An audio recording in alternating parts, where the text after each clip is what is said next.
Таразда кәсіптік білім, бизнес, жастар атты 3-ші облыстық еңбек форумы өтті.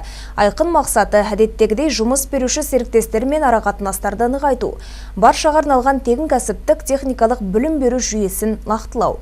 Айта кетейік, ағымдағы жылдың өзінде колледж түлектерінің бір шамасы жоба аясында жұмыспен қамтылған. Бұл бағытта жауаптылар ісінде ілкімділік байқалады.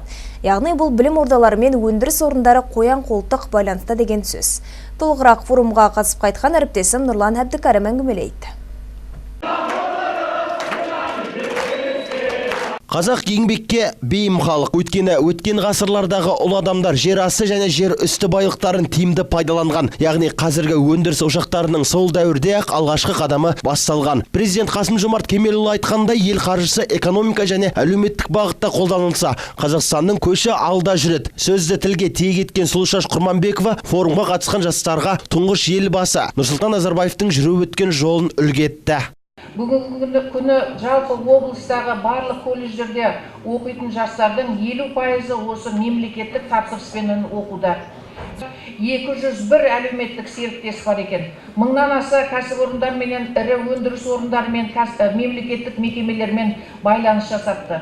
Бүгінгі күні 3000-ға жуық колледж бітіретін түлектерді 700-ден астам мекеме өздеріне жұмысқа алуға міндет алып, өздері уәде беріп отыр екен. Сондықтан да бұл үлкен жұмыс елбасының өмір жолы өнеге үлгі болуы тиіс деп ойлаймын. Еңбек форумы бұл жолы 3-ші мәрте өткізілуде. Осы жылдар аралығында кәсіптік білім беру жүйесінің тиімділігі артқаны бүгінгі мінберде сөз болды. Өйткені арнайы жобалар аясында кадрлар қайта даярланып, бизнес қоғамдастығы жүйеленді. Бір жағынан дуальдік оқытуда енгізуде сеп болған рас. Осындай нәтижелі бастамада серіктестердің қолдауы көп дейді білім мамандары. Ол серіктестердің бір шамасы бүгін үздік деген атқа ие болды. Кешенінің директоры.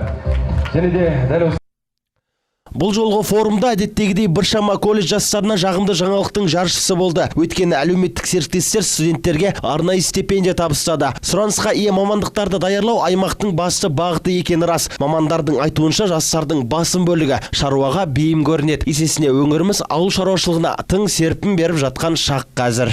Өңіріміз біздің жалпы екі бағытта, негізгі екі бағыт бар. Ол біріншісі ауыл шаруашылығы болса, екіншісі химия саласы. Енді осы екі бағытта бізде екі ірі базалық трек колледждеріміз бар.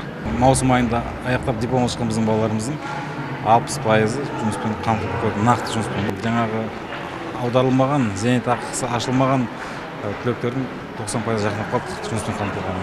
Сондықтан бұл жолы жұмыс әлі де болса жүреді.